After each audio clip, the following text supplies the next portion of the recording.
tenemos como tema de clase el posmodernismo, un término que seguramente hemos utilizado, oído cantidades de veces, y vamos a ver en el arte qué significa, qué podemos encontrar dentro del posmodernismo.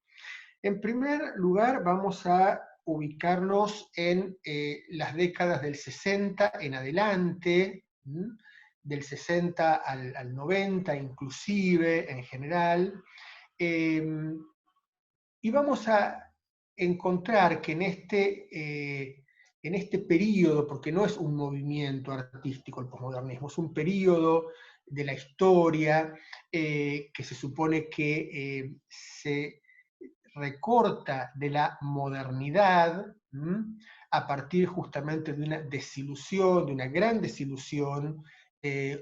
Se habla de un gran fracaso de la modernidad en cuanto a sus postulados. La posmodernidad entonces cuestiona, busca otro tipo de cosas y eso se manifiesta, por supuesto, en el arte.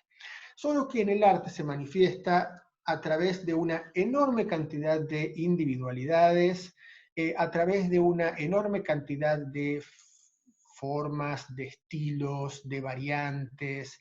Entonces no podemos hablar de un arte posmoderno, sino de un arte que se da en la posmodernidad o que comparte características de la posmodernidad, pero no podemos salir con una cantidad de características a encontrarnos con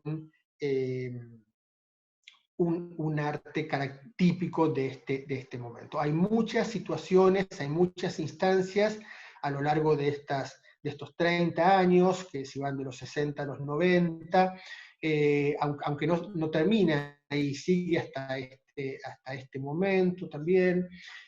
Hay mucha cantidad de hitos, de situaciones que en estos años han marcado, podríamos decir, características del posmodernismo o momentos muy importantes del posmodernismo. Nosotros vamos a visitar solamente algunos de los muchísimos que habría para poder visitar, de la enorme cantidad de recortes que se podrían hacer para contar una historia del posmodernismo.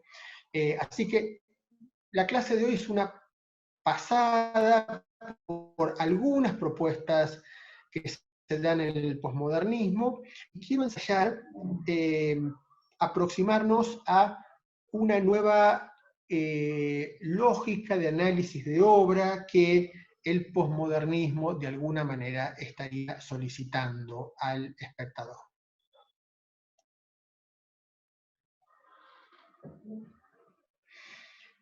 En principio, algunos autores sostienen que el posmodernismo surge junto con el modernismo como una línea interna crítica, como si el modernismo en sus propósitos incluyera uno que lo cuestiona. Con lo cual, lo que estaría surgiendo en la década del 60 no es una actitud nueva, sino que una actitud que formaba parte del modernismo, una actitud en todo caso menor en cuanto a su visibilidad, adquiere una relevancia importante y se contrapone abiertamente al modernismo de las décadas anteriores. Tengan en cuenta que esto que estamos planteando, esta ruptura que estamos planteando, se da como consecuencia del final de durante la Segunda Guerra Mundial principalmente, y luego las guerras que siguieron en los países periféricos, de las cuales Vietnam en Estados Unidos fue la más emblemática, ¿no es cierto? Esta desilusión de la sociedad en relación con la modernidad, que permanentemente va a seguir recurriendo a la guerra, a la muerte, es lo que genera este corte y esta propuesta del posmodernismo. El posmodernismo básicamente postula posiciones opuestas a las de la modernidad. Y en ese sentido, una obra que se oponga a los postulados de la modernidad se puede entender como una obra posmoderna. Bien, dentro del posmodernismo, y más tempranamente que otro tipo de manifestaciones, aparece el conceptualismo. El conceptualismo es una propuesta artística sumamente interesante y sumamente novedosa, que va a proponer un arte de ideas. Va a proponer que el lugar preponderante de la obra lo ocupe la idea de la obra. No es un arte que sostiene que antes no había ideas y que las ideas surgen a partir de ahora. No, es un arte que reconoce que siempre detrás del arte hubo ideas, que finalmente esas ideas son lo más importante de esas expresiones, y entonces organiza los medios, organiza el lenguaje para ponerlos de manifiesto. Si ustedes se acuerdan de Duchamp, van a ver que este arte conceptual es una maduración de muchas propuestas que había revolucionariamente iniciado Duchamp a principios del siglo XX, sobre todo en 1917, cuando presenta el famoso Mingitorio dado vuelta y firmado como una obra de arte. Antes y después de ese acontecimiento, Duchamp había recurrido a lo que llamábamos el ready-made, las obras hechas a partir de objetos que ya existían, cotidianos, y que el artista los declara obra de arte o los reconvierte para hacerlos una obra de arte. Entonces, las propuestas de Duchamp, por un lado, con las propuestas del minimalismo, que fue un movimiento que nosotros vamos a revisar en la clase de Estados Unidos, pero que es un arte que se dio, es un estilo, perdón, que se dio conjuntamente con el pop art que vimos hace muy poquito tiempo, y que es un estilo muy severo, muy industrial, la palabra minimalismo la usamos todo el tiempo, ¿no? Para nombrar austeridad, hasta la nombramos irónicamente. Lo que el arte conceptual va a tomar del minimalismo justamente es la austeridad, ¿no? La austeridad de los medios. Va a tomar algo de la estética, esa estética justa, en donde no sobra nada, no hay adornos, no hay excesos, para servirse de la puesta en escena de estas ideas. Uno de los referentes del arte conceptual es Joseph Kosuth, con esta obra y esta serie de obras muy similares, en donde él presenta un objeto, en este caso un reloj, en el caso más famoso una silla, una mesa, un perchero, cantidades de objetos distintos.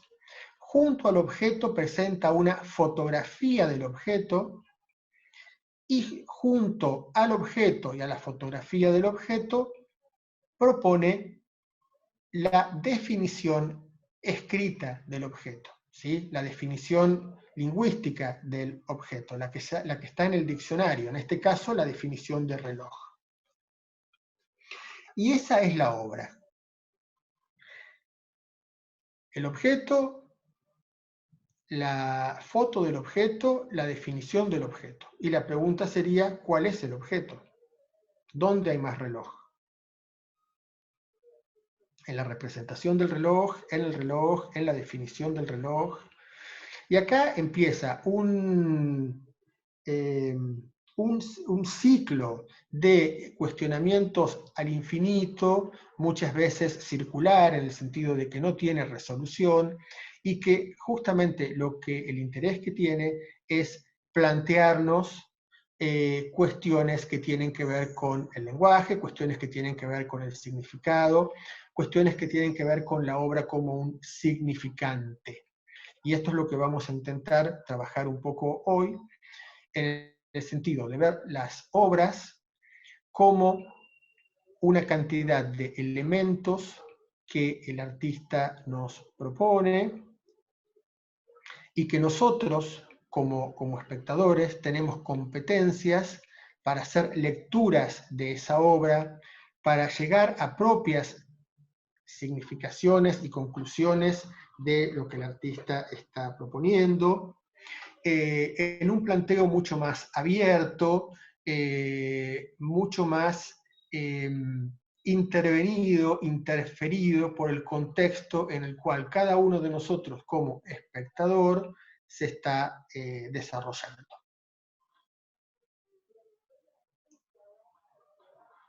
Parece complejo, pero no lo es a medida que vayamos viendo las obras y que vayamos entrando en esta estética en donde el humor está a la orden del día. Hay mucho humor, mucha ironía, hay mucho juego de palabras, y es realmente muy interesante lo que este movimiento nos propone. Hace poco, no sé si fue el año pasado o el anterior, en Malva hubo una muestra sobre Jorge Macchi. Jorge Macchi es un artista argentino, conceptual. Si han visto esa muestra o han oído hablar de esa muestra, digamos, estamos en ese terreno en este momento de la clase de hoy. Aquí tenemos otra obra de Kossuth, en donde la obra es la definición, en este caso de la palabra agua. Fíjense que esta obra de Kossuth, que acá aparece en inglés,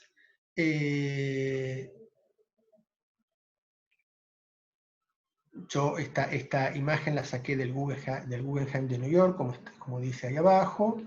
Es una fotocopia sobre cartón, o sea, fíjense la sencillez de material de la obra. Perfectamente funciona si en lugar de water dijera agua, o dijera agua en cualquier otro idioma que se nos ocurra, y la definición esté en cada uno de esos idiomas. Es decir, con este tipo de obras lo que hace el conceptualismo, y por extensión lo que hace el posmodernismo, es ir contra algunos elementos que nosotros ya estuvimos viendo, como por ejemplo ir contra la obra de arte única, ir contra la obra de arte original, un elemento que ya la fotografía rompe, que ya el grabado rompe, pero que está muy presente, porque el mercado de arte necesita de obras originales, de obras únicas para justamente poder funcionar en los niveles de precio que funciona. Entonces, este arte va a ser un arte que va a ir en contra de ese tipo de presupuestos del circuito del arte, del mundo del arte, de las instituciones del arte. Va a ser un arte también muy antimuseo, muy antiinstitucional en general. Con lo cual, acá tenemos una propuesta que materialmente es muy pobre, claramente una fotocopia puesta sobre un cartón. Es algo que si nos dan una indicación de cómo hacerlo, más o menos podríamos hacerlo todos. Y lo que queda de relieve es que lo importante acá es la idea. Es la idea y no su materialización. La materialización de la idea, una vez que la vimos hecha, la podemos hacer. Y de hecho, ustedes como yo habrán escuchado muchas veces que frente a una obra de arte, alguien dice, pero esto lo hace cualquiera. Sí, claro, lo hace cualquiera una vez que lo vimos. Una vez que vimos que Kossuth pone el reloj, la foto del reloj y la definición, todos podemos hacer una obra de arte con el objeto que tengamos más cerca en este momento. Pero la idea es de Kossuth. La idea de poner en cuestionamiento el estado del lenguaje y el estado del arte a partir de esta confrontación de el mismo concepto a través de tres formas completamente distintas, como es el objeto que ese concepto nombra, una imagen que representa a ese objeto y la definición de ese objeto, se lo debemos a él, no fue una idea que cualquiera tiene, por muy simple que esa idea, una vez formulada, nos parezca. Con lo cual, este tipo de arte, lo que tiene de antimoderno es el rechazo a la obra única, al original, esa obra aurática, esa obra que tiene una magia, un misterio, y también a las técnicas tradicionales del arte. ¿Sí? Acá no tenemos pintura, no tenemos escultura, no tenemos ni siquiera grabado, lo que tenemos es un uso de los medios de reproducción del momento. Hoy el arte conceptual, por supuesto, se elabora con tecnología láser, y no necesariamente con fotocopias, como en el 66 lo hizo Kosuth. Art and Language es un grupo que surge en Inglaterra, dentro del arte conceptual. El arte conceptual fue un arte bastante global, se dio en Estados Unidos, en Europa y en América del Sur también. Y dentro de este arte todo el tiempo vamos a ver un juego en relación con el lenguaje, un juego en relación con los lugares más, digamos, reconocidos y que definían con mayor énfasis el mundo del arte, ¿sí? Esta es una exhibición de aire acondicionado, en donde encontramos una enorme cantidad de presupuestos, la verdad que imposibles de leer, que cuestionan justamente el estatus del arte. Tenemos elementos que no cumplen la función que supuestamente tendrían que cumplir. Este mapa para no indicar es un ejemplo. Uno recurre a un mapa justamente en busca de orientación. Esto presupone que hay un saber mayor que el que yo tengo, y que si yo recurro a ese saber, voy a obtener la orientación que estoy necesitando. En este caso, el arte conceptual y el posmodernismo van en contra de las verdades universales, esas verdades que son válidas para todo el mundo y que eran sostenidas por la modernidad, y van a priorizar la experiencia personal, la experiencia particular, por sobre esas verdades establecidas. Con lo cual el mapa no indica, y en todo caso la propia orientación vendrá de la propia experiencia.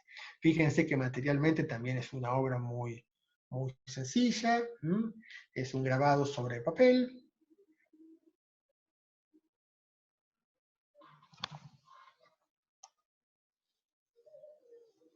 Y aquí otra del mismo grupo propone un incidente en un museo. El incidente es que la obra de arte parece estar completamente perforada o porque la han baleado, disparado contra ella, o porque se ha apolillado, o porque se está deteriorando, o por lo que sea. Hay un juego acá directamente con ese objeto más icónico del arte, que es el cuadro. Ya había trabajado con esta idea en la década del 50 y del 60 el argentino Lucio Fontana. Y este arte va por el tema de la apropiación.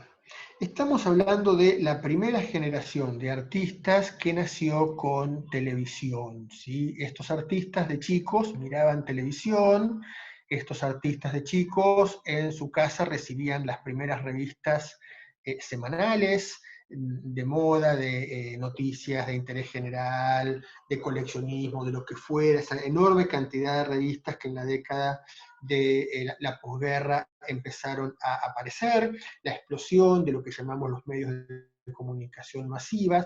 Entonces, para estos artistas había una enorme cantidad de imágenes, un gran reservorio de imágenes que estaba disponible, que no se sentía que fuera propiedad de alguien, y que entonces utilizan libremente, plenos de conciencia. Acá no están queriendo copiar para que uno no se dé cuenta que están copiando. Todo lo contrario, si uno no se da cuenta que están copiando, la obra pierde interés. Acá toman, por ejemplo, la estética de Jackson Pollock, que nosotros vimos en la clase pasada, y con esta estética proponen que han realizado un retrato de Lenin. Seguramente el retrato de Lenin no está, es imposible encontrarlo a Lenin acá, la gorra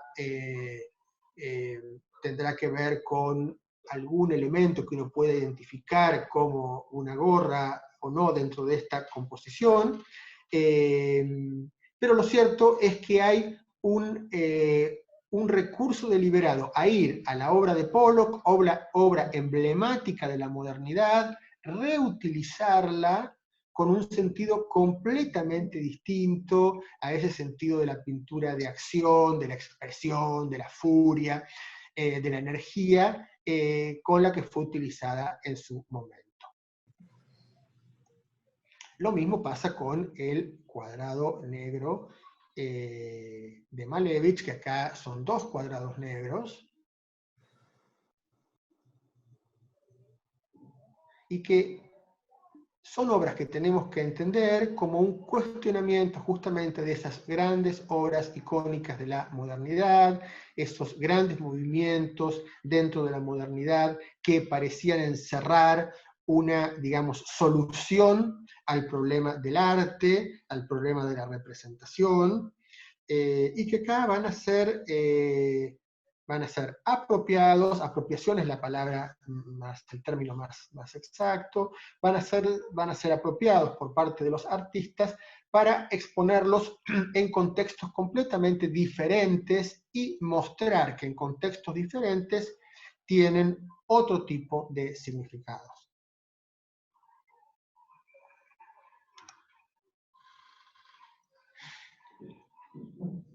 Acá lo que va a hacer Art and Language es, en lugar de poner un cuadro en la exhibición, en el espacio del museo, va a poner un espejo montado en el bastidor como si fuera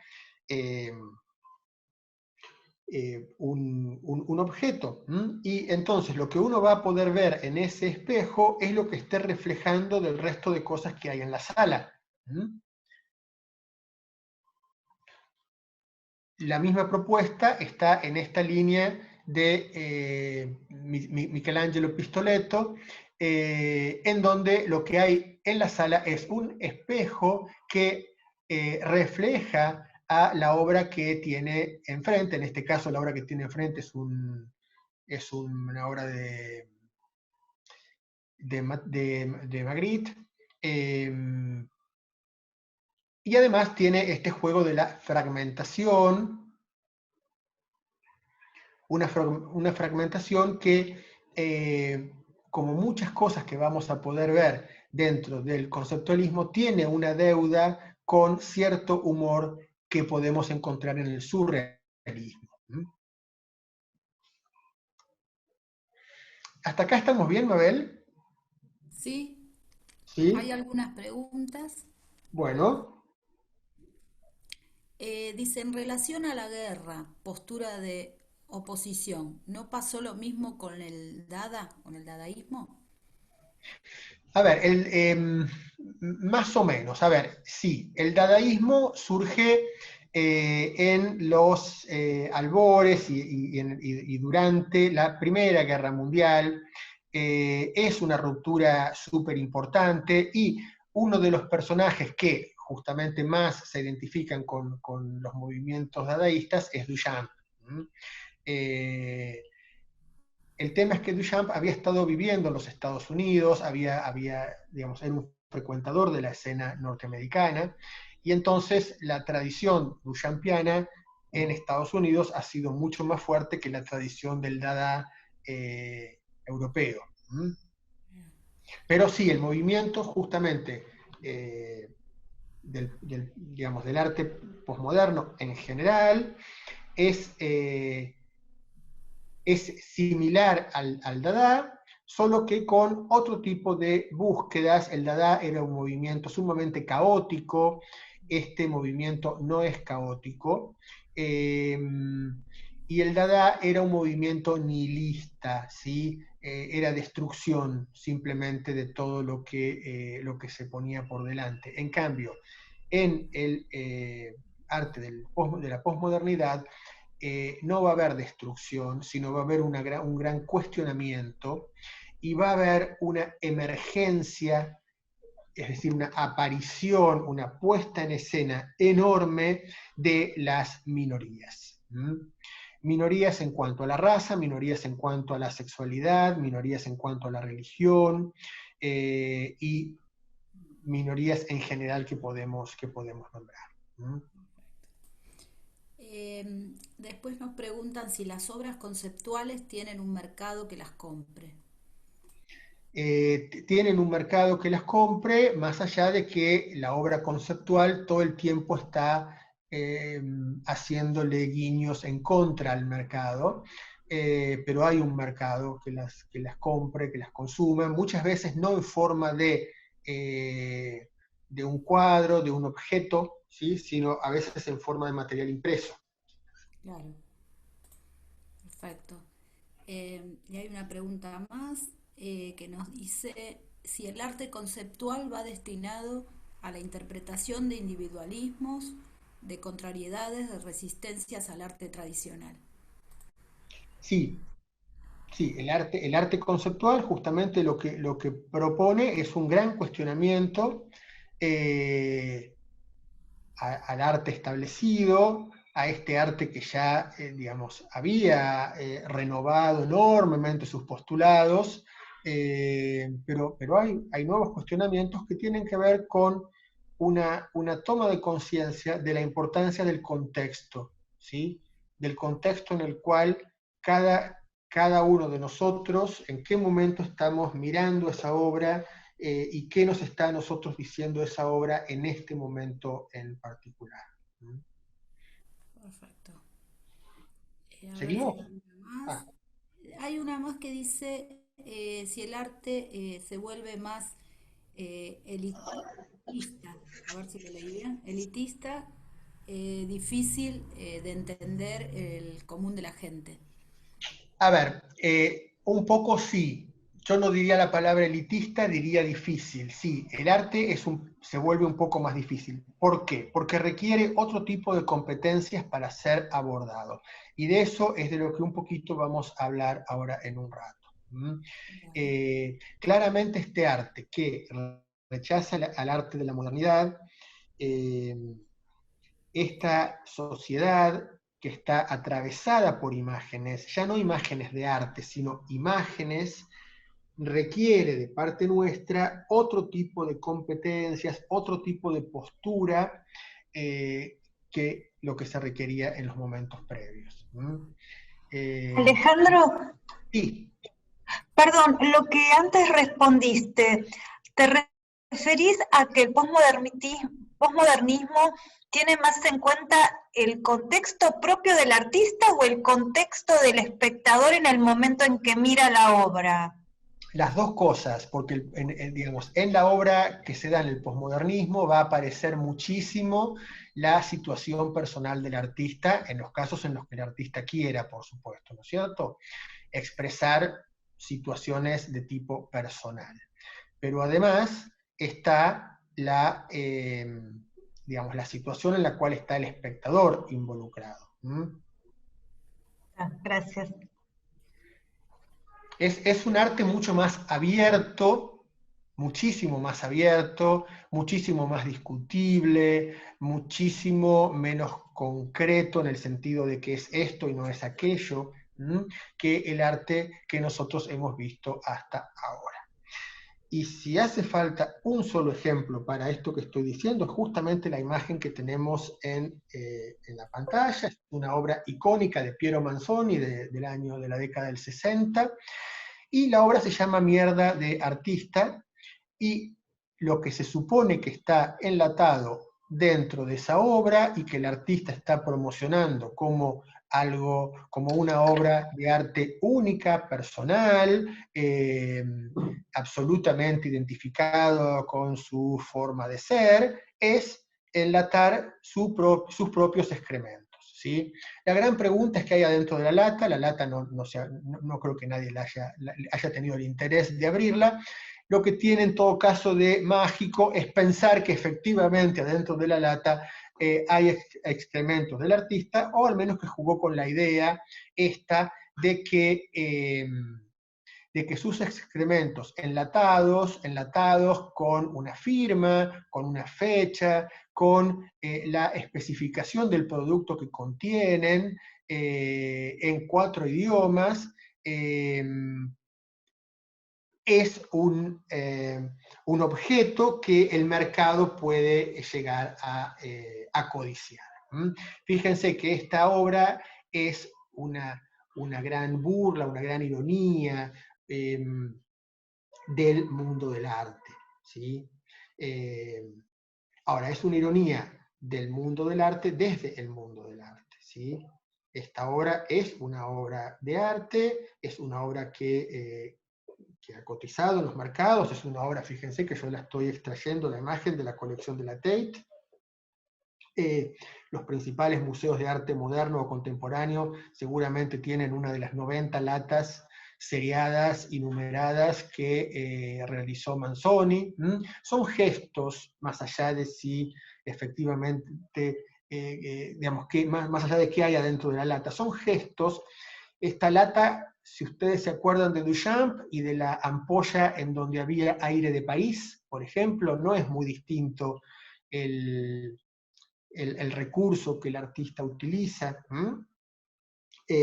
pero en un contexto distinto, en un contexto en el cual estaba la explosión de los medios de comunicación masiva, la explosión de las imágenes del pop, toda la mística en relación a los grandes artistas del expresionismo abstracto, con lo cual es una obra que nos habla de su tiempo y que nosotros también podemos analizar desde nuestro tiempo. Todo lo que podríamos pensar e inferir a partir de esta propuesta de Piero Manzoni. Siguiendo con objetos, por ejemplo, Cildo Meireles, artista brasilero, va a proponer estas icónicas, ¿no?, imágenes con las 3 botellas de Coca-Cola, 3 botellas de Coca-Cola reales, de la época en la que venían de vidrio, en donde van a aparecer una llena, otra vacía, y la del medio con el contenido a la mitad, y donde van a aparecer intervenciones en las botellas. Fíjense ustedes si pueden leer que en lo que nos parece una botella perfectamente normal de Coca-Cola, aparece chiquitito abajo Yankees Go Home, y en la segunda aparece el instructivo de cómo convertir la botellita de Coca-Cola en una bomba Molotov. Evidentemente lo que acá tenemos es una obra política. Es muy bueno, perdón que me ría, es muy bueno. No, es excelente esta obra, es realmente excelente. Ahora, ¿cuándo se produce esta obra? La produce un artista brasileño, en el medio de una tremenda dictadura que Brasil está atravesando en ese momento, ¿sí? Por supuesto, una dictadura apoyada por los Estados Unidos.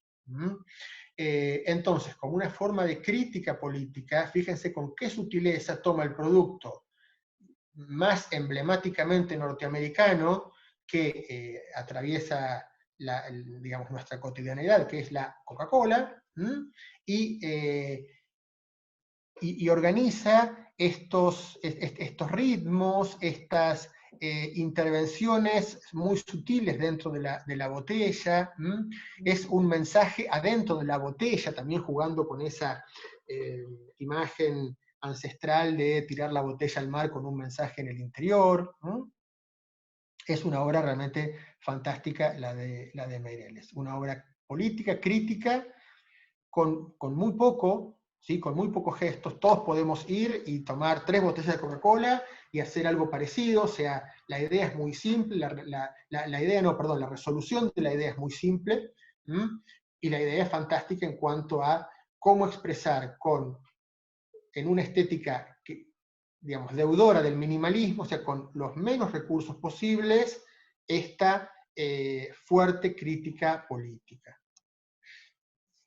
Aquí Meireles va a intervenir billetes de banco, en el que va a escribir con un sello, va a sellar sobre el billete, sobre ambos lados del billete,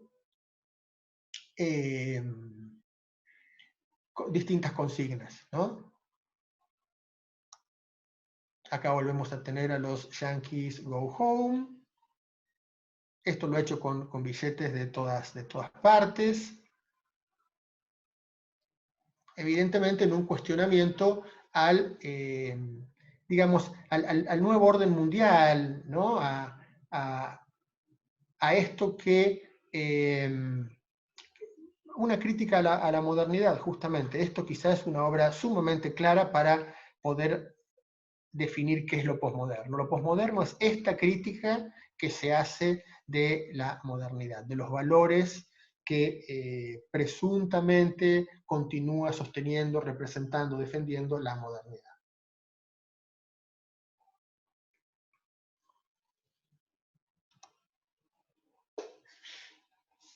Dentro del cuestionamiento de las instituciones, por ejemplo, y del arte dentro de las instituciones, está la obra de Daniel Biran, un francés, en donde, si ustedes pueden ver, la obra es esa tela rayada que hay en la parte superior de los muros, pero que esa obra, como bien dice el título, es una de las posibilidades, porque se puede acomodar de muchas otras maneras. Es decir, la obra de arte pierde esta consistencia única, este carácter de unicidad, esta cosa de intocable. Es perfectamente transformable, perfectamente modificable, y eso no la altera negativamente, sino que justamente es lo que la obra de arte propone ser. Y una de las obras más fantásticas de Buren es esta instalación en en el patio de honor del Palais Royal en París. Si no fuera porque hay restricciones de viaje, yo los invitaría a que nos fuéramos a París a ver esto, porque realmente es fantástico, vale el viaje para ver esta superposición increíble en un contexto de arquitectura sumamente clásica, francesa, del siglo XVI, XVII, esta enorme propuesta completamente posmoderna, de unas columnas cilíndricas rayadas en blanco y en negro, de una cantidad de alturas variables, creo que tiene 3 alturas diferentes toda la instalación, que se organizan, son estructuras de cemento, están fijas, que se organizan, se distribuyen a lo largo de todo el patio de honor, y arman un diálogo, justamente, ¿no? Un diálogo es cuando están hablando 2 personas distintas, ¿no? Cuando habla uno mismo. Y ese diálogo es entre 2 momentos distintos, o 2 posturas distintas dentro de la historia del arte. 2 concepciones artísticas completamente distintas. Las columnas están tomando las columnas que definen la arquitectura de este lugar, pero en principio no sostienen nada, o sea, no cumplen una función, están completamente fragmentadas y presentan además este acabado de superficie rayado en blanco y en negro. También en esta época podemos ver que la obra de arte consiste en instrucciones, ¿sí? Esta obra de Sol LeWitt es una instrucción, un instructivo de cómo pintar un mural. Tenemos el diagrama del mural, tenemos el patrón de colores, el patrón de líneas y la indicación de cómo completar ese dibujo. Es una especie de dibujo de libro para pintar, solo que es para realizar en la superficie de una pared. Y al lado está el certificado de autenticidad de esa obra. Con lo cual tenemos todo un cuestionamiento interesantísimo sobre la autoría. ¿Quién es el autor de esa pintura mural? Si yo agarro esta receta, entre comillas, de Sol LeWitt y armo el mural, ¿quién es el autor? ¿Soy yo o es Sol LeWitt?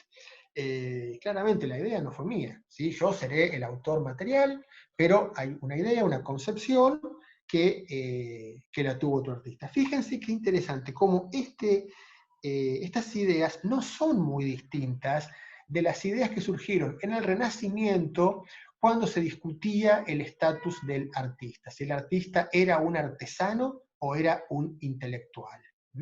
Toda esa pelea que lo tuvo a Leonardo en el medio, ¿no? Defendiendo que el artista es un intelectual, justamente, que el artista, que el pintor, sobre todo, es un intelectual, y no tanto el escultor, que el escultor sí trabaja mucho mecánicamente, ¿no? El trabajo mecánico y las artes liberales, toda esa discusión acá está puesta en términos y en un contexto nuevos, pero básicamente tienen una relación interesante. Acá hay otra obra de Sol LeWitt, que también son instructivos. A ver, para acercarse a alguna de estas obras hay que muchas veces saber cuál es la propuesta del artista, porque no queda demasiado claro todo el tiempo con solo mirar la obra cuál es la propuesta del artista. Con lo cual, sí, estas obras requieren, y por eso decíamos hace un rato que son más difíciles, requieren un tipo de preparación del espectador que otras obras no lo requieren, porque manejaban una preparación que el espectador ya tenía. Cuando, digamos, todo el arte medieval no necesita explicarle al creyente que va a la ceremonia religiosa de qué van las imágenes que están pintadas en el interior de la iglesia, porque esa persona ya fue educado en esa religión. Entonces simplemente va a empezar a reconocer a uno y a otro como si fuera a reconocer familiares en una foto. En este caso, esa instrucción, esa educación, está faltando, ¿sí? Y por eso hay que completarla al momento de poder acercarse a la obra para poder entender la obra.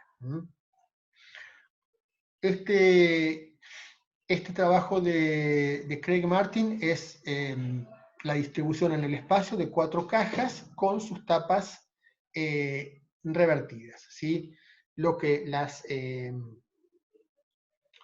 desconfigura como cajas por un lado, y las que le permiten que cada uno de los módulos tenga su propia identidad, su propia fisonomía.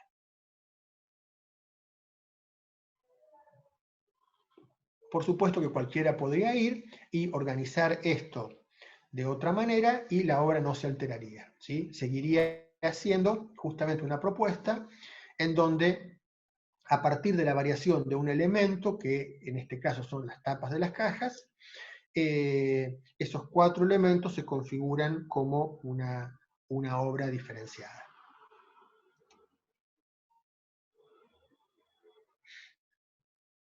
Esta obra de Polke justamente lo que hace es recurrir al sistema que habíamos visto del collage, solo que acá es un collage con telas, podríamos decir una especie de patchwork más que un collage, procedimiento que se acuerdan viene del cubismo, y que busca justamente una renovación de los elementos del arte.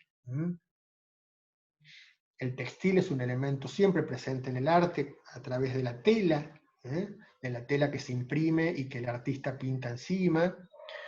Acá el textil queda al descubierto, y la pintura o las otras telas que se le superponen o los demás elementos que se le superponen organizan una composición distinta, tomando imágenes ya hechas o que podrían perfectamente aparecer hechas, en este caso en una revista de modas, en una revista de decoración.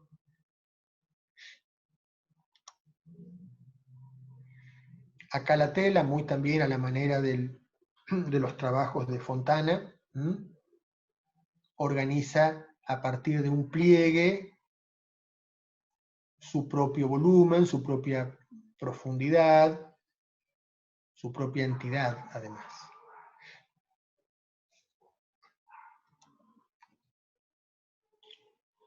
Y esta obra de Félix González Torres, hubo una muestra extraordinaria de él hace una cantidad de años en el Malva, quizá la recuerden.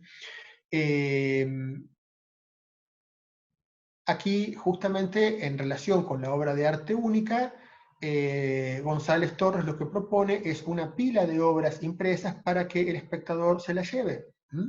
Uno podía ir a la muestra de Malva y salir con una o dos obras de González Torres del recorrido. Son obras que están constituidas con una gran cantidad de... no quiero decir la palabra copias porque no hay acá una copia y un original, ¿sí? Una gran cantidad de hojas para que puedan ser consumidas, retiradas, tomadas por el visitante. Por otro lado, la obra de González Torres es una obra muy interesante porque habla de una de estas identidades marginadas históricamente, que van a hacer su aparición en este momento, y yo diría van a hacer su aparición desde este momento en adelante. En el caso de González Torres es, por un lado, la homosexualidad, es decir, una sexualidad disidente de la sexualidad heteronormativa, histórica de la sociedad, y por otro lado, el tema del SIDA. Estamos en la década del 90 en esta obra, en la década del 80, reaparece con una fuerza y una ferocidad tremenda la epidemia del SIDA, que en principio afecta con más, digamos, fuerza a la comunidad gay de los Estados Unidos, con lo cual son dos elementos muy fuertes que van a aparecer en esta obra de González Torres, que es el elemento, estos dos círculos, ¿no?, idénticos, que se tocan, que están juntos, que arman un infinito y que remiten justamente a la historia personal del artista con su pareja, en un momento en el cual están atravesando la epidemia del SIDA, que los va a terminar matando al tiempo. Y por otro lado, este estatus de la obra de arte única, con este planteo de que está conformada por una enorme cantidad de pliegues que podés retirarlos.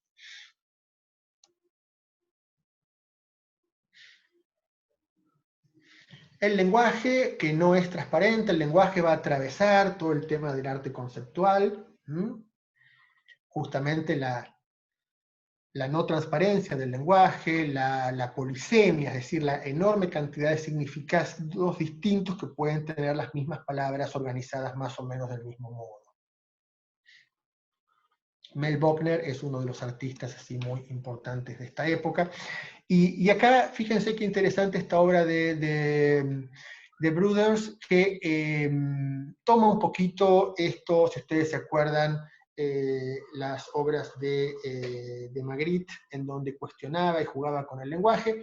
Acá tenemos la típica lámina escolar con los animales de la granja, solo que si leen bien, debajo de cada animal, en lugar de estar el nombre, que es lo que uno esperaría que estuviera, hay nombres de autos.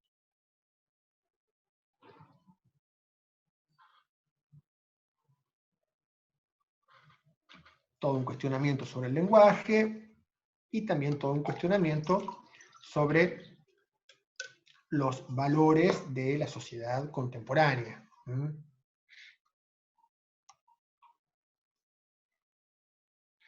Texto con estamentos, con reflexiones que van a aparecer aislados o van a aparecer en grandes conjuntos. La mayoría de estas cosas aparecen en inglés porque suceden entre artistas norteamericanos o ingleses, pero no es relevante el idioma, sino el hecho de la presencia del texto. El texto con consignas reflexivas de cualquier tipo, pero en general con este tipo de búsqueda de darle visibilidad a realidades como las sexualidades, las religiones, la etnicidad, la ecología, que estaban completamente marginadas por el arte previo, por el arte anterior, por el arte moderno. Consignas, fíjense que en esta consigna está utilizando las típicas letras de la escritura en latín, y son consignas en latín, parecerían sacadas de la Roma antigua, y sin embargo está condenando a los tiranos del dinero de la actualidad, y en este otro caso está condenando al Consejo de las Artes, sería la versión nuestra del Fondo Nacional de las Artes, seguramente por recortes presupuestarios o por actitudes que han tenido en relación con el dinero o cosas por el estilo, ¿no?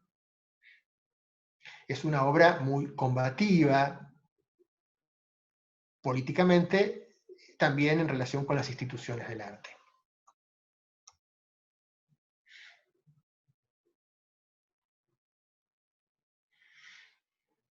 Y la obra es este ploteo que vemos en el muro. O sea, el artista organiza estos conceptos,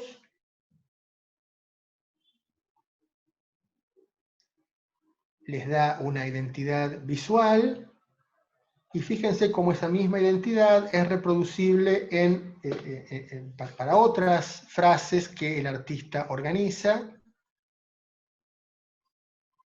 que siempre suelen ser reflexiones que de algún modo juegan con el lenguaje, poéticas por supuesto, y que nunca están cerradas, que siempre dejan abierta la posibilidad de una reinterpretación de lo que está intentando señalar. Pero además habla de que es una obra sin los materiales, sin el aura, ¿no?, de la obra tradicional, sin la unicidad de la obra tradicional.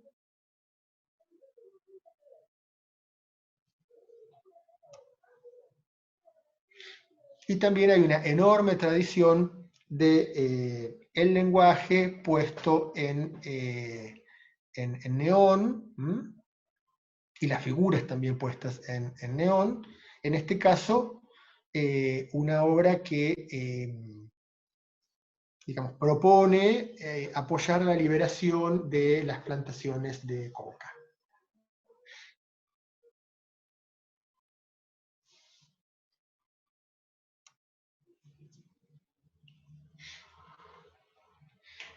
Mucho dentro de este arte también tiene que ver con un arte de sistemas, de organizar un sistema y de repetir, un arte de mucha repetición, repetir ese sistema, porque justamente la imagen puede ser muy similar, pero lo que cambia es el contexto. Entonces, Onkawara es un artista famosísimo, porque cada día del año, durante una enorme cantidad de tiempo, pintó sobre una tela negra, como la que estamos viendo acá, en letras blancas, la fecha. Del modo que lo estamos viendo acá, ¿sí? En inglés estamos en el 1 de enero de 1984. Esta obra está en la Tate, seguramente alguien tiene el 2 de enero del 84, el 3, el 15, el 1 de enero del 85, en una unidad o en composiciones más grandes, con una simpleza de medios, yo diría que imposible de reducir, ¿no? Llevadas justamente a su mínima expresión, con un afán de registro, ¿no? Registrar la presencia, la presencia vital del artista en cada uno de sus días y registrar el paso del tiempo. El arte de sistemas es este arte que recurre al número, que recurre al código, en una época en la cual empiezan a generarse justamente en las administraciones lo que hoy conocemos como los grandes sistemas informáticos, ¿no? que atraviesan nuestra cotidianeidad. En estas obras, para nosotros, aparecen, digamos, las primeras manifestaciones de este arte, de estos procesos informáticos, y nos parecen un poquito mecánicos, un poquito primitivos, y es muy interesante ver cómo ha cambiado la tecnología en ese sentido. Seriaciones, números. La seriación, por supuesto, está armada por el artista a partir de elementos que conforman cada caso.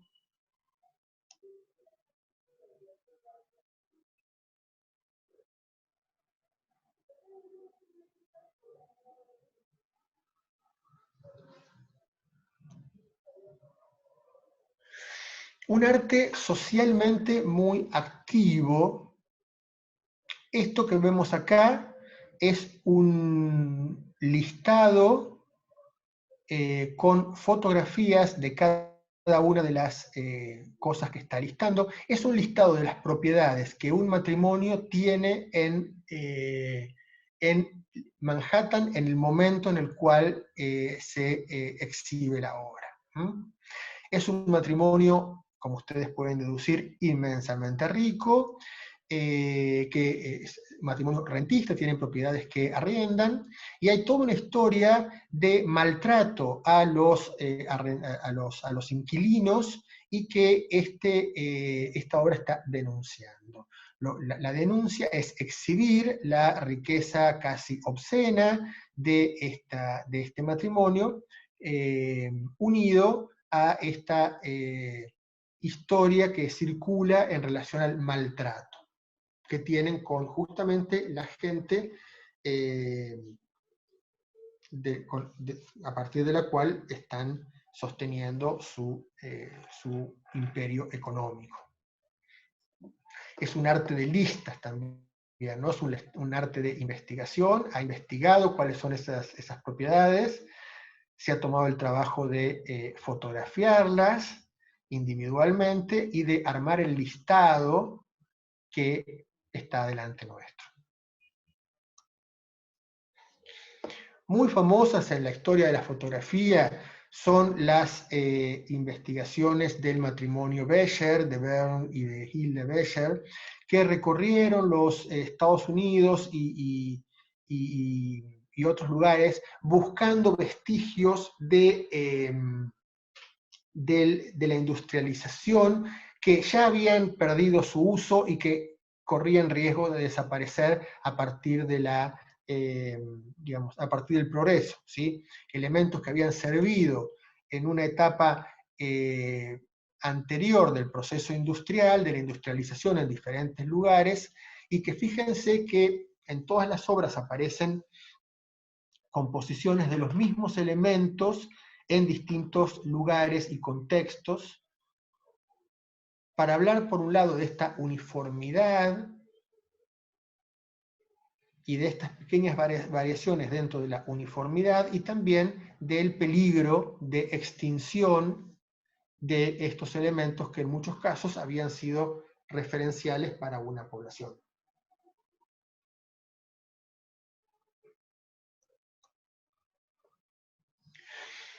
En esa misma línea social, Joseph Beuys, que tiene una obra fantástica e increíble, justamente hace todo un cuestionamiento sobre la obra de arte tradicional con una mirada social muy, muy fuerte.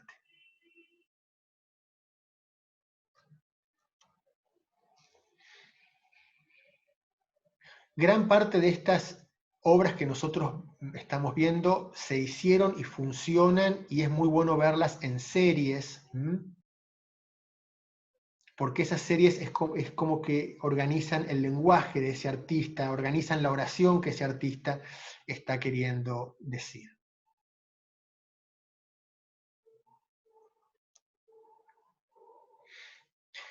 Un arte de acción también. Este artista los fines de semana llevaba sectores de su casa a la galería de arte que lo representaba, entonces hacía listados de esas cosas que llevaba y que cuando las necesitaba tenía que ir a la galería de arte a buscarlas. Y son acciones que pueden no tener sentido, pero que lo tienen en cuanto a lo que pueden significar, ¿sí? Lo que puede significar como un punto de reflexión, por ejemplo, para la enorme cantidad de acciones que hacemos diariamente sin sentido. Por supuesto que está registrado con un sistema que él inventa y está fotografiado, pero que materialmente esos registros y esa fotografía no tienen un valor ni pretenden ser una obra de arte. Sophie Calle hace un viaje a Venecia y logra que la contraten como mucama de un hotel, y entonces lo que Sophie Calle hace mientras presuntamente limpia las habitaciones del hotel es fotografiar la habitación y distintas costumbres que va reconociendo en los huéspedes de hotel. Y arriba, estas obras son dípticos, es decir, están conformadas por dos partes, y en la parte de arriba hace la descripción de la habitación y de lo que sucedió en esa habitación. Por supuesto que, como se imaginan, duró muy poco tiempo en ese trabajo, pero en realidad sus fines eran estos.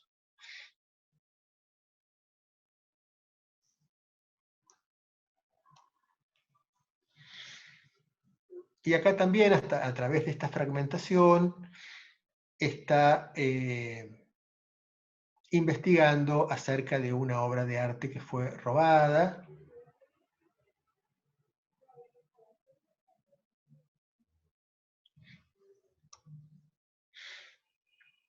Acá Richard Long está contando los pasos, los momentos día a día de una caminata que realizó de 100 millas, o que no sabemos si la realizó, pero daría la sensación de que sí, pero quizá no la realizó nunca, y simplemente es un estamento, una propuesta de una caminata que ha durado que ha consistido en recorrer 100 millas y que ha durado 7 días, con un mapa que da cierta orientación al respecto. Es decir, un acontecimiento que para el artista pudo haber sido relevante, puesto como tema de la obra de arte.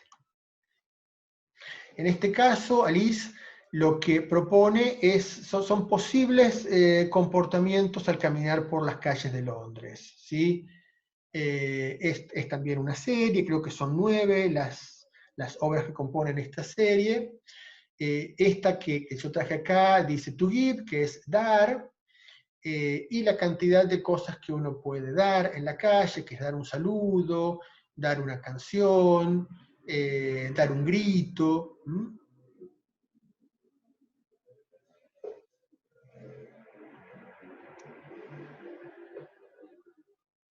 Prince es un artista que trabaja como archivista en una revista de modas, archiva las notas que salen publicadas, y de esos recortes que realiza para el archivo siempre quedan los remanentes de la publicidad de las revistas.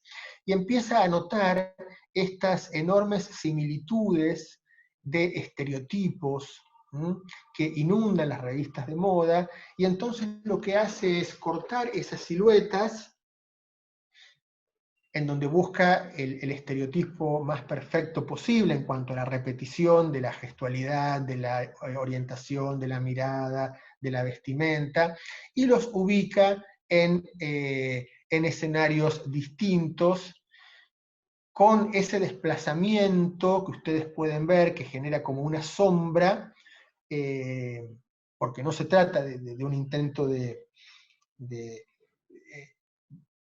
generar una realidad, de generarle un escenario nuevo a este modelo, sino de un cuestionamiento global de estas estrategias publicitarias en las cuales estamos inmersos, ¿sí? Acá también. En este caso, juega con que el mismo personaje, en una pose muy parecida, está mirando a tres situaciones distintas. Pero este hombre nunca posó para Richard Prince.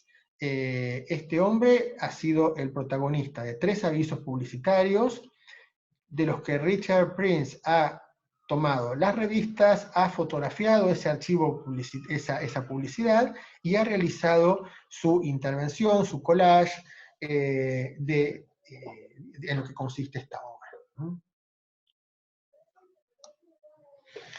Y acá viene uno de los elementos, digamos, que yo en algún momento quería traer, y que es justamente que este arte, que esta contemporaneidad, requiere otro tipo de abordaje del tradicional de la obra de arte. Hay muchos, y digamos, sería un contrasentido proponer una receta, simplemente, digamos, hay que pensar en abordajes nuevos para obras nuevas, ¿sí? Y en esta misma década que estamos recorriendo, en la década del 60, Jacobsen, un lingüista, va a proponer justamente el esquema de la comunicación, ¿sí? Va a proponer que en el hecho comunicativo hay un emisor que le envía un mensaje a un receptor, ¿sí? Para que ese mensaje sea entendido, hay un código que es, por ejemplo, que le va a hablar en español, si es una situación que estamos viviendo en Argentina, y hay un canal, es decir, que le va a hablar o le va a escribir. Y todos estos elementos constituyen como los pasos que hacen a un hecho comunicacional. El punto es que la imagen puede ser abordada como un hecho comunicacional, una imagen de arte, ¿sí? Entonces, frente a la imagen, algo que podemos hacer es plantearnos quién es el emisor. Se supone que el receptor soy yo, que estoy frente a la obra de arte en este momento. ¿Cuál es el mensaje? ¿Cuál el código? ¿Cuál el canal? Y las implicancias que esto tiene. Porque de acuerdo a dónde esté puesto el énfasis en este hecho comunicacional, hay distintas implicancias, ¿sí? Hay funciones en el acto de comunicar. Y entonces, esas funciones, justamente, a partir de dónde está puesto el énfasis, más allá de que en la comunicación pueden estar todas las funciones, el tema es entender cuál es la función preponderante dentro del hecho comunicacional, ¿sí? Cuando la potencia está puesta en el emisor, hay una función emotiva en en la comunicación, cuando está puesta en el mensaje es poética, cuando está puesta en el código es metalingüística, es decir, es un cuestionamiento de los propios sistemas del lenguaje, cuando está puesta en el receptor es connativa. Esto quizá puede no parecer claro, no importa, tómenlo como un esquema posible para seguir pensando, en donde lo que se hace es, de alguna manera, abrir un hecho abrir la comunicación, plantear cuáles son sus componentes, su organización interna, y luego tratar de llevar eso a la lectura de una imagen. Tomar la imagen como algo que puede leerse, como podemos leer un texto. Porque esas imágenes tienen, por un lado, esas imágenes son un significante, es decir, son algo que en este caso nosotros como receptores podemos intentar decodificar, podemos intentar buscar un significado en esos significantes. El significante no está cerrado, el significante está abierto a lo que cada receptor pueda justamente decodificar. ¿Sí? Esto es lo interesante de tener en cuenta acá. Y en estas imágenes hay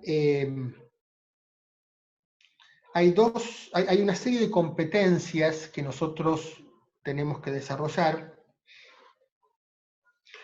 Una es una competencia icónica. Cuando nosotros vemos una imagen, vemos cosas que reconocemos, y eso está muy bien, digamos, partimos de ahí. Y después hay una competencia narrativa. Esas imágenes que nosotros individualmente estamos reconociendo están puestas ahí por algún motivo. Las puso alguien. Y entonces, en esta competencia narrativa hay dos niveles. Está el nivel de lo narrado, que es eso que estamos viendo, y el nivel de la narración, que es esa organización particular que le dio alguien. Y que ese alguien debe tener una intención al haberlas organizado de esa manera que tengo que llegar a encontrar. Y después hay competencias que tienen que ver con, digamos, los conocimientos, la capacidad de poder manejarme con otros lenguajes, la capacidad de poder traducir lo que estoy viendo en palabras, y por supuesto la capacidad de poder encontrar el elemento estético y la propuesta estética en eso que estoy viendo. Acá, por ejemplo, tenemos una serie de fotografías de Cindy Sherman. Ella lo que hace, en todas las fotografías, la persona que está fotografiada es Cindy Sherman. ¿Sí? Es Cindy Sherman caracterizada de alguna heroína imaginada que ella saca de la enorme cantidad de películas que ha visto y de la filmografía norteamericana clásica. Entonces se pone en situaciones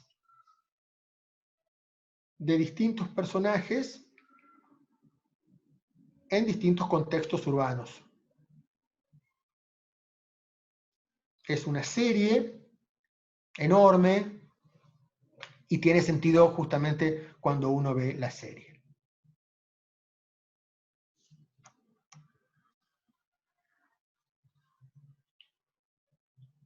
Uno puede leer esta imagen utilizando estos parámetros comunicacionales, semióticos, para empezar a encontrar otro tipo de elementos. Esta es una serie que hizo posteriormente en relación a un vestido color rosa, en donde siempre aparece ella.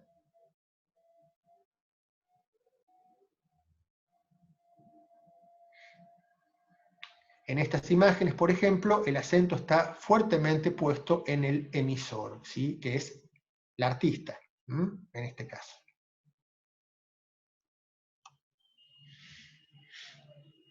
Laurie Simons lo que hace es trabajar con juguetes, con su casita de muñecas de cuando era niña, para justamente realizar una enorme crítica en relación al rol de la mujer, al rol que la sociedad en ese momento todavía le asignaba a la mujer. Entonces, este jueguito con el cual ella jugaría a la mamá, etcétera, ¿no? Le sirve de base para reconfigurar estos lugares comunes a los cuales la mujer todavía sigue relegada.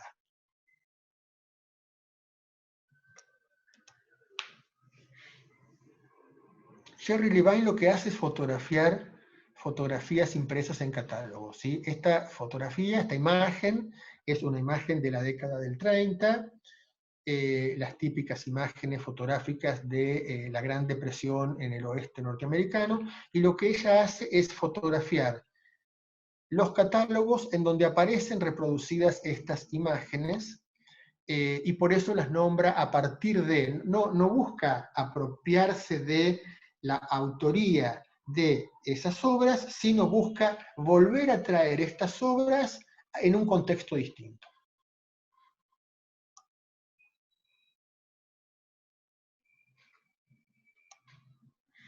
También acá hay un caso de apropiación, en este caso de una obra de Vermeer, una obra del siglo de oro holandés, del famoso pintor Johannes Vermeer, o de alguno de esa época, en donde el artista se apropia de esa imagen a partir de esta fotografía en blanco y negro, o a partir de fotografías que va tomando del cine, de la televisión, de los medios. Y este artista lo que hace es investigar cómo ha seguido el destino de grandes obras de arte, y fotografía enormes contradicciones como esta que estamos viendo, que es una sopera seguramente de origen oriental, de Compañía de Indias, o de alguna manufactura de las primeras que hubo en Europa, o sea, una pieza importante de porcelana, junto con una obra de Jackson Pollock, o sea, dos situaciones que jamás tendrían que aparecer juntas. Y acá aparecen decorando el comedor de una casa. Y lo mismo acá, una obra de Jasper Johns, ¿se acuerdan que lo vimos en la clase pasada? Las típicas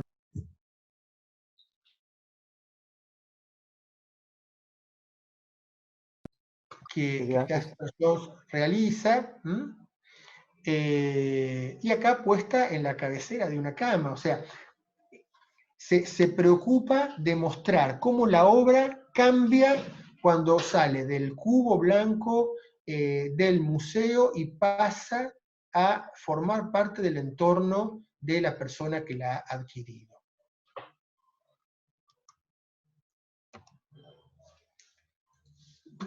Bueno, acá me pasó algo con esta imagen, ahí está. Lo mismo con esta obra de Picasso.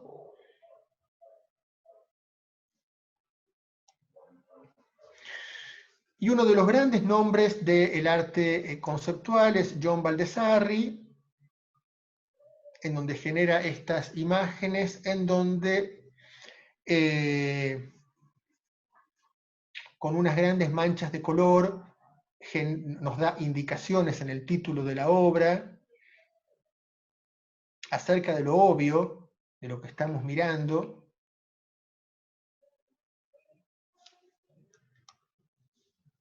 También utilizando imágenes que salen del contexto de la publicidad, de las revistas semanales, de la televisión y también del cine. Es decir, la fuerte presencia que los medios masivos han tenido en toda esta generación de artistas. Bueno, y hasta acá llegamos con esta clase.